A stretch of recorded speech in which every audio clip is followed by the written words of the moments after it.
गरुड़ पुराण के अनुसार आत्मा के 13 दिन कैसे बीतते हैं। गरुड़ पुराण में आत्मा के मृत्यु के बाद के 13 दिनों की यात्रा का विस्तार से वर्णन किया गया है। इन दिनों को आत्मा के लिए अत्यधिक महत्वपूर्ण और कठिन माना गया है। इस दौरान आत्मा अपने कर्मों के आधार पर विभिन्न अनुभवों से गुजरती है। पहले दिन से तीसरे दिन तक मृत्यु के बाद आत्मा अपने भौतिक शरीर से अलग होती है, लेकिन इसे समझने में समय लगता है। पहले 3 दिनों में आत्मा अपने घर और परिवार के आसपास भटकती रहती है।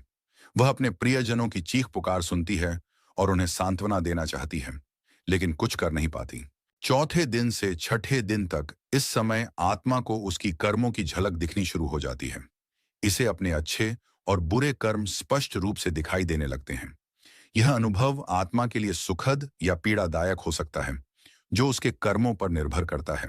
7वें दिन से 9वें दिन तक आत्मा को यमदूत यमलोक की यात्रा पर ले जाते हैं। इस यात्रा में आत्मा को वैतरणी नदी पार करनी होती है, जो रक्त और कीचड़ से भरी हुई होती है।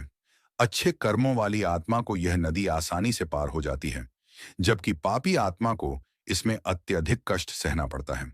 10वें दिन से 12वें दिन तक इस समय आत्मा यमराज के समक्ष पहुंचती है। यहाँ उसके कर्मों का लेखा जोखा किया जाता है। यमराज आत्मा के अच्छे और बुरे कर्मों के आधार पर उसका भविष्य तय करते हैं, स्वर्ग, नरक या पुनर्जन्म।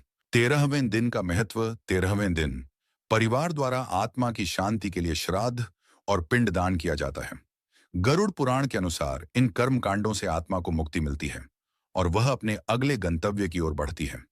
यदि ये संस्कार सही ढंग से न किए जाए तो आत्मा को मुक्ति प्राप्त करने में बाधाएं आ सकती हैं। गरुड़ पुराण यह सिखाता है कि आत्मा की यह 13 दिन की यात्रा उसके कर्मों का परिणाम है और इन दिनों में किए गए